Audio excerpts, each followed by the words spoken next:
เปิดแล้ว เปิดไหม เอาเปิดแล้ว ฮัยกับทักทายสบายดีตอนนี้เราอยู่กับบาวีแซนแนลพี่น้องมีบาวีเป็นสิผ้าสาวหน่อยไปใส่เกาะ ไปงานวันเกิดลูกของไอเตียง อยู่ใส่ อยู่บ้านโคกบ้านโคกใหญ่ เป็นครั้งแรกของสาวหน่อยเนาะทุกคนที่สิไปบ้าน ไป ไอเตียงทองเนาะ บ้านไอ้เตียง หลายคนอาจจะรู้จักอยู่หรอกก็เป็นแบบว่า เป็นอินฟู สายบุญซอยเดือสินะทุกคน แมน ก็สิไปกันก็มีครบทีมงานก็มีหัวเกินน้อยยังเนาะครอบครัวบาวีเนี่ยนะ โดยเป็นครอบครัวสุขสันต์เต็มรถเลย ปลารวมเบิร์ดอยู่มาเป็น18 คนเหมือนนี้สบายดีอะน้อยแนบกล้องแนบกว่าสบายดีนะคนสวย สบายดี เนาะป้ามีตะปูเป็นตะแพงเนาะ กาประมาณนี้แหละ ใกล้บ่บ้านเรา บอกไกล บาวีไปเฮือนแล้วจะเถื่อนะ โอ้ไปตลอดเลยแหละ แบบเฮาติดต่องานกันตลอดเนาะไปซอยเรือนะก็ว่า แมน ป้าเป็นครั้งแรกนี่ตื่นเต้นได้นี่ ตื่นเต้นวะ เพราะว่าเขาบ่เคยไปเฮือนแล้วก็บ่เคยเห็นเราแบบ เป็นครั้งแรกของสาวหน่อยบ่ แม่ เดี๋ยวไปเจ้าสิเจอหลายซ่องเลยแห ป ละ ระมาณจัก2ประมาณ โอ้30ซ่องเลย ป้ามีแต่เห็น ถ้าว่าแม่นถ้าว่าเขาเจ้ามาเบิดกะโอ้ประมาณ50พุ่นเลยได้หลายเลยได้ เดี๋ยว แต่เฮาก็ยังบ่ฮู้ว่ามันคนจะมาหลายมาหน่อยปานใดนะแต่ก็ เดี๋ยวถ่ายติดตามเนาะทุกคนเดี๋ยวสนอยสิไทยบรรยากาศในงานนิดนึง ตอนนี้กำลังเดินทางไป เจ้าเคยเห็นเราบ่ เคยเห็นแต่ว่าบ่ได้เห็นแบบไกลๆ เคยเห็นอยู่ไส ตัวจริงนะ เห็นเรามาแหลกเงินอยู่หาดหน่อย โอ้ ตอนนั้น แต่ว่าโบท่านเห็นแบบว่าถ่ายคลิปอีหยังนั่นโบท่านเคยเห็น เป็นครั้งแรกที่ว่าสาวหน่อยสิเคยไปเฮือนเราเนาะ แมน ก็เลยพอดีสาวหน่อยเพิ่นมาลินไม่ได้ลิดเนาะ แมนบรรยากาศดี พอดีมีโอกาสดีๆก็เลยว่าสิพากันไปหั่นนะก็เลยว่า เพิ่น ส่วน ส่วน สาวหน่อยไป เขาอินกับสุกะไปแล้ว ไป ก็เลยลองไปเบิ่ง ตาลองเบิ่ง อยากไปเห็นว่าเขาเจ้าเฮ็ดเวียกอิหยังแบบเขาถ่ายคลิปเนี่ยอะไรหั่นนะ แม่นไปก็สิมีแบบมีหลายๆซ่องเลยแหละมี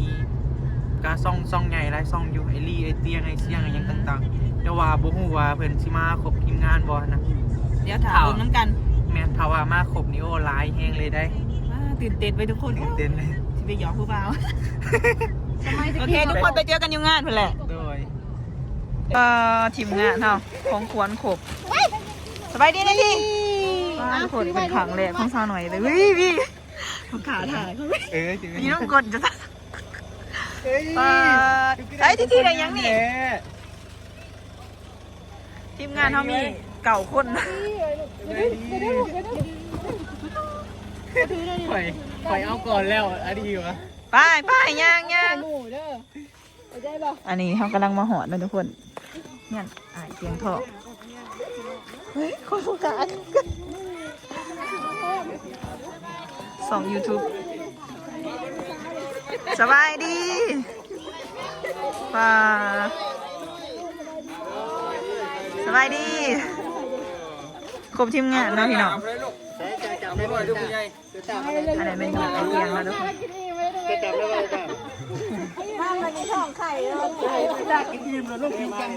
บรรยากาศคักเว้ย มาปีหน้าให้สิลายเพิ่มอีกแล้วนี่เห็นว่านี่มาปีก่อนลายบ่นี่มาเบิ่งปีนี้เพิ่มก็ดีปีละสองปีละสาม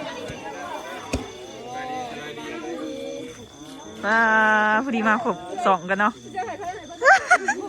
จะเขา2ได้วันนี้ขอเขา2นะไม่เด้อมีแต่ทีมงานยูทูบเบอร์นะทุกคนยูทูบเบอร์อยู่บ้านมันโขกเนาะพี่น้องป้าเป็นทางแดงของฟ้าหน่อยเลยเนาะมีแต่ยูทูบเบอร์ค่ะป้าเดี๋ยวเขาไปนั่ง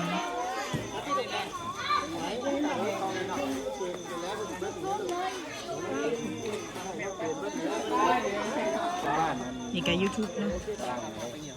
โอ้ฝรั่ง2คนฮะนั่นแหละไปเก็ตใดเก็ตของน้องๆฮะอย่าไปอยู่ เดี๋ยวไป ให้หน่ะเพิ่นเปิดเบาเพียงกันแล้วว่าน่ะไปเสียไป ป้าเขาไปได้ปะ เขาไปได้ แล้วก็ถืออะไรก็ได้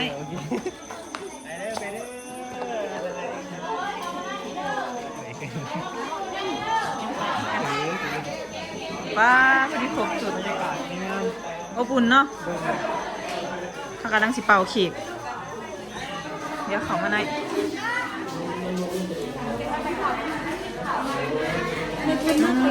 คาเฟ่อันนี้นะถูกแล้วเนาะ นี่แหละจะเพลงไหน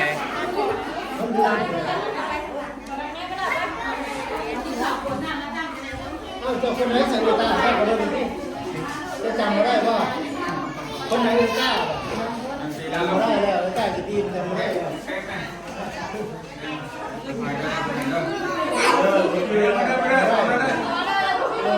ถ้าไปเขามาเอาไปนะ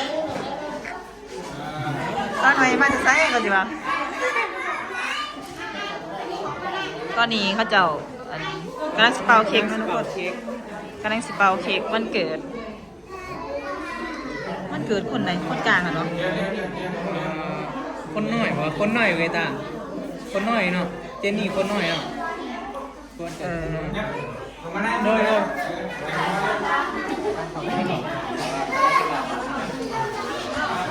ข้ามา มาย้ำมาปลาคือเด็ดแบบผูแค่หน่อยเนาะ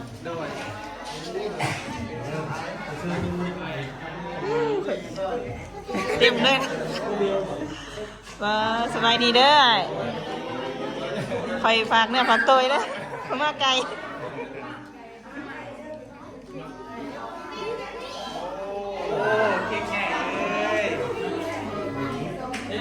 บรรยากาศอบอุ่นขนาดน้องพี่น้อง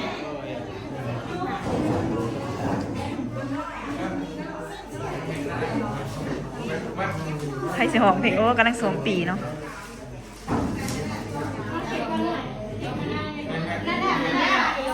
ที่เป็นคือเผา คือแบบคือลูกแฝดเลย คือฟ้าเฟดนี่ คือตุ๊กตาเลย คุณละโอกมันที่เรา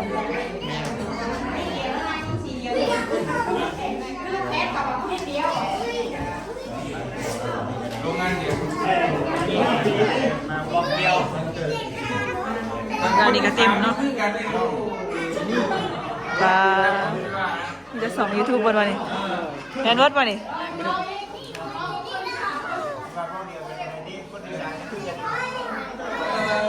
สิหอมเพลงไพ่สีเดิมหอมสบายดี เรื่องสบายดีเนาะสบายดีแล้วเรื่องจะกล้องกันกล้องกัน ลายสอง ถ้าเพื่อนหลังจากนี้นะ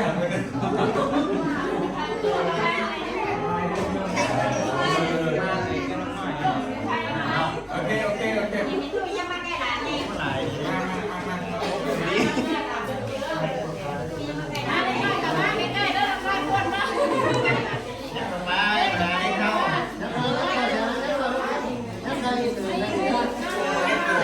นี่อย่ากลับไปเป็นเด็กหน่อยขึ้นไหม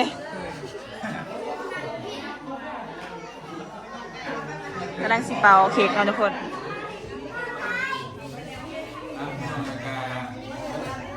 เป็นงานนิดหน่อยเนาะคุณละมุนเลยนี่แหละไม่ได้ไม่คือร้ายขึ้นเราจะปีก็ได้กับเดียวนี่ปีก็เพิ่มอีกโอ้ยตรงไหนอันนี้เอาตัวไม่แล้วนะเกะเอาแล้วนะ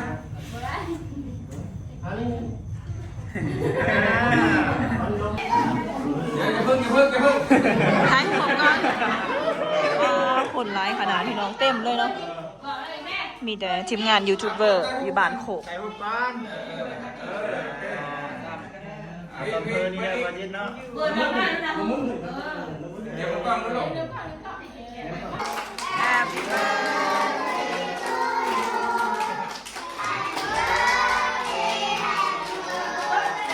Happy birthday to you Happy birthday to you เอาไว้นะด้วยนะ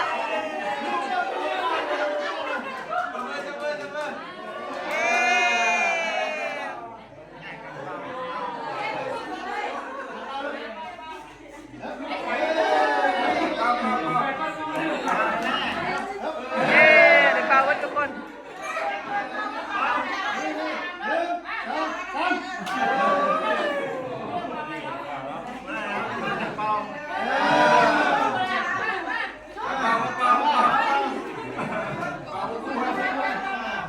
เป่าบนทุกคนเนาะสุดท้ายทีดีอักเบิร์นไปเป่าเค้กลูก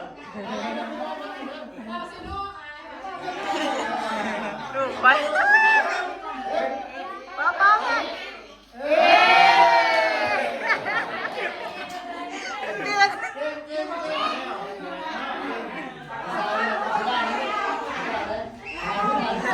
เป่า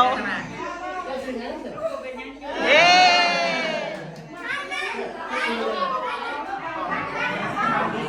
ต้องไม่บอกคนนั้นหน่อย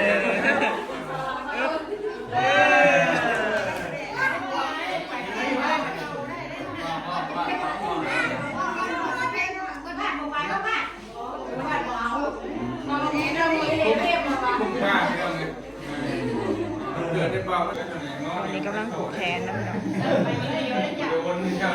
ที่มันเป็นตะแพงเนาะเป็นจังหวะบรรยากาศผู้ดีเต็มเดี๋ยวออกมาหนอกก่อนสบายดีขอถ่ายเอาทีมึงนึงตีโตนดูข่อยเพิ่นย่าทีมึงนึงที่เห็นยังเป่าเค้กบ่ที่เป่าเค้กบ่เคยดิบกระทายหูลูกก็ไม่เบิ่งเลยเด้อเดี๋ยวเขามาถาเขาเจ้าอยู่นอกเนาะตอนนี้เขากำลังผูกแขนสบายดีสาวๆสิมาเป็นสะใภ้บันโขกบ่ซื้อยังเน่นี่เนาะแนะนำตัวเน่นี่เด้เย้โซนประซองมันบ่เย้ฝากเนาะ FC ซะหน่อยเบิ่งคลิปนี่ฝากไปติดฝากไปจีบด้วยอันนั้นนี่ติวับเฟซบุ๊กนั่นนี่อันนี้ป๊อกกี้เด้อป๊อกกี้โลวันเด้อโอเคนี่เด้ขับคุยโอเคจ้าเขาไปติดเขาไปแอดเฟซเนาะคนโสดเนาะโอเคบรรยากาศกับสมาร์ทนี่เนาะทุกคนแบบจัดแบบอบอุ่นงานหน่อยๆเนาะขังเลยของซะหน่อยได้มาบาทเรากำลังจะกินเขาอาหารยังนี่โอ้เดี๋ยวพาทีพี่น้องตาปอกคุณเมาส์เบอร์3ผู้เดียวเพื่อนนะสาวชิโน่เขาได้ร่ำได้รวยคือเพื่อนโอ้สบายดีฝากเนื้อฝากตัวนี่เด้อน้องใหม่หรือน้องเก่ากินลายปะกะร้ายอยู่ ฝากเนี่ยฝากลูกค้าไปกินลายปะไปกินบัวลายได้อยู่บรรยากาศเนาะไม่เจ้าภาพไม่ป้าผู้สาวปลาข้าวเมื่อปลาข้าวหวานครบหอมจักปีค่ะ2 ปีป่ะ2 ปีกิน2 ปีก่อนโมนาอยู่ไม่รู้เนาะอาทีคิดทำอิดคิดว่าแฝดได้ทำอิดเพราะคือกันขนาดป้าเอาตักมาเลยก็ได้ตักไปกระตุกมากตอนนี้กำลังสีกินเผาเนาะทุกคนพี่เบื้องนี่ก็สิเป็นข้าวปุ้นเนาะพี่น้องสบายดีป้าเป็นตาเสียบเนาะข้าวปุ้นสบายดีเด้อมีแต่ผู้สาวบันโขกเนาะมีแต่ผู้งามๆป้าผู้มีแต่ผู้เป็นตาแพงสบายดีเด้อแบบสร้างแบบอบอุ่นเนาะมีแต่ครอบครัวกันเองป้าจะไปเห็ดนี่เนาะตาเสียบขนาดเนี่ยว่าเตียงแบบน้ำแกงแบบคุณขนาดพี่น้องมาเด้อบรรยากาศอบอุ่น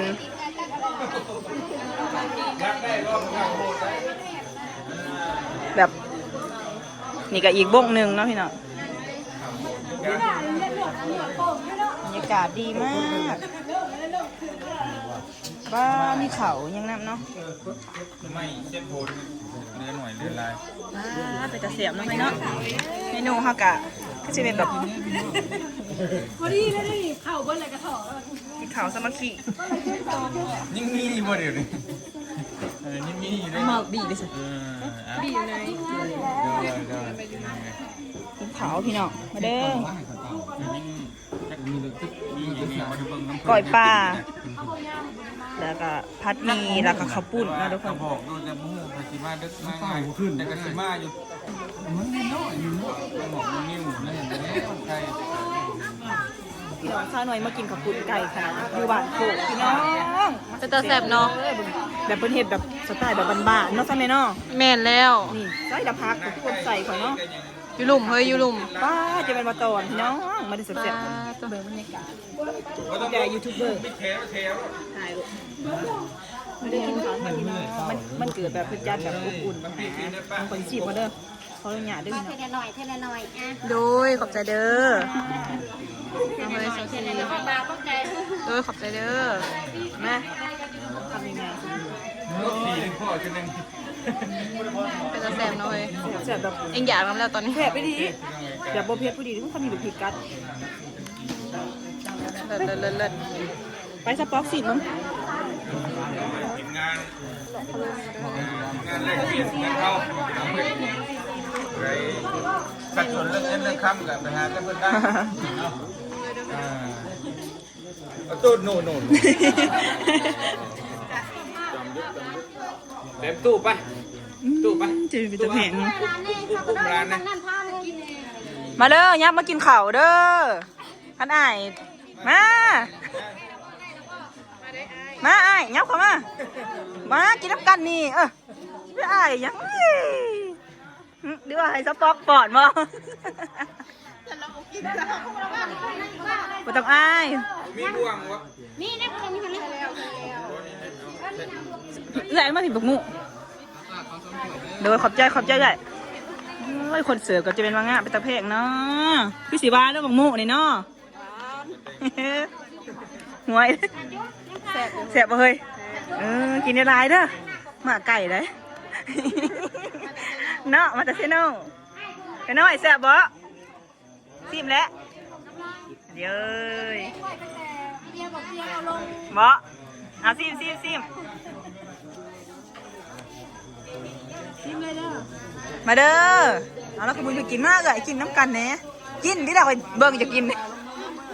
จะได้ละอ้ายหันฮะโดยขอบใจเลยโดยแยกกันท้ายกันบ่เห็นยูทูบกันบ่ขอบใจสบายดีเด้อเลยซ่องซื้อจะได้ก่อนเบาตาโอเคฝากไปติดตามให้เด้อพี่น้องผู้ใดเบิ่งคลิปนี้หรือว่าเป็น FC สาวหน่อยเนาะฝากไปติดตามให้เด้อมากินน้ำกันเขามาติล่ะมาสาวหน่อยยังอีเซโนสิเปิดไว้นี่ก็ปุ่นเนาะพี่น้องขนาด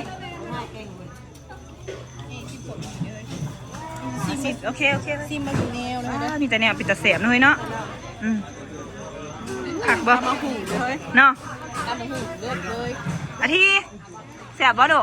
เสียบบ่กินเต็มปากเนาะบรรยายก็ระบอกมาพี่น้องซะหน่อยสิเห็ดเสิร์ฟน่ะเห็ดแบบคือหอมแต่ยังหน่อยเนาะแบบนี้เนาะใส่มืออะไรอยู่วะนี่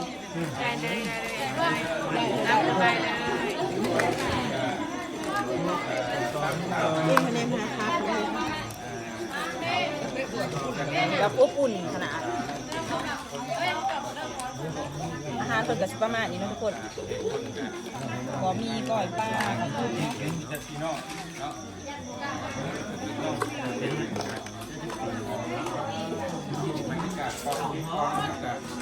ถ่ายแล้ว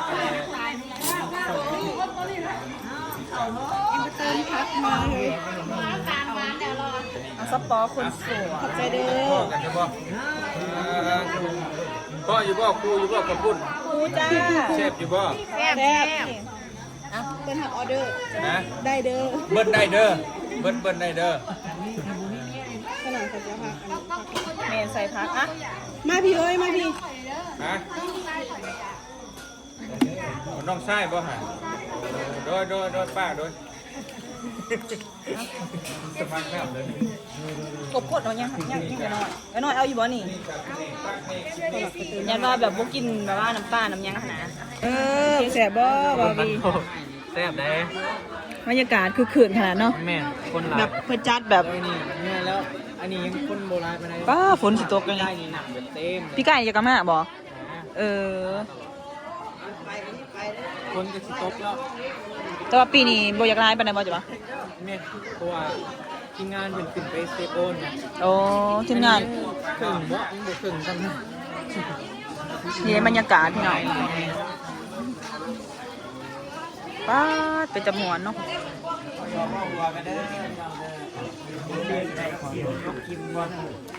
สบายดีแน่เพิ่นบัดนี้เห็นบ่หลายมันเขาทายขึ้นนะมันอันนี้บ่าวยังก่อนเนาะนี่เริ่มเลยเนาะ บาวบี้ซิโน่ เว้ยบ่แม่นน่ะบ่าวยังก่อน ซีซ่องสายก๊กสายบุญ แต่ว่าซีพัดไส้ โดยอันนี้เป็นแฟนบ่นี่ บ่สาว สาวป้านจะเป็นตะแพงเนาะ แม่บ่ งามสมกันเนาะเนาะ เป็นเงิน แหมมาติ น้องชายเพิ่นกำหน้าเนาะเพราะว่าเห็นเพิ่นตั้งแต่สวงซะหน่อยไปดินบุญหยังกับบุญบังไฟอยู่น่ะเนาะเขาจักกันทำอิฐน่ะนะบุญบังไฟอีสัง บ้านคุณซิม เขาเห็นจะทำอิฐหั่นก็จะได้กินข้าวกินน้ำแล้วเอากินบรรยากาศ เอาน้ำยัง เป็นทิศเด้ฮะเด้มากับบีกับเบยหน่อยเด้ เพราะอย่างมันซีมา บเลย เกิดดูเตียงโดยเฉพาะ บอเผื่อพ้นส่วนมากสินะก็เลยว่าอยากเห็นเราเนี่ยไม่ท่านเคยเห็นเราสิ มาหลายมื้อแล้ว แมนประมาณ4-5 มื้อแล้วกูได้หรือเธอก็จะอยู่เบิดเดือนหนึ่งจะสิเมื่ออยู่ถ่ายคลิปก่อนแมนเอากินข้าวซะไปดิกูอยากไปน้ำส่วนเพื่อนเน่นี่ส่วนเน่ไปถ่ายคลิปกะมิจะไปค่ะว่าส่วนนั่นเถื่อป้าตอนนี้ฝนกำลังสิมาพี่น้องเบ้อเดี๋ยวเกิดเด้อสบายดี อันนี้เป็นบอเตียงทองเนาะโดยขอบใจคือกันเลยอยู่นี่มีแห้งเด้อดำด้วยอ้าย ลำรวยรวยพวกตื้อเด้อ สาธุบรรยากาศ เป็นยูทูบเบอร์ แม่นผู้ที่บันโคกนี่กับเบิดบานเนาะ นี่ยังบ่เกินได้นี่ นี่กับเมนเบิดได้เนาะนี่เนาะ มีบนนาง กระมวลจังหนึ่งเนี่ยเนาะหายเรานี่ก็ยูทูบเบอร์มีแต่ผู้หล่อๆเนาะจะสะอ่อนเนาะ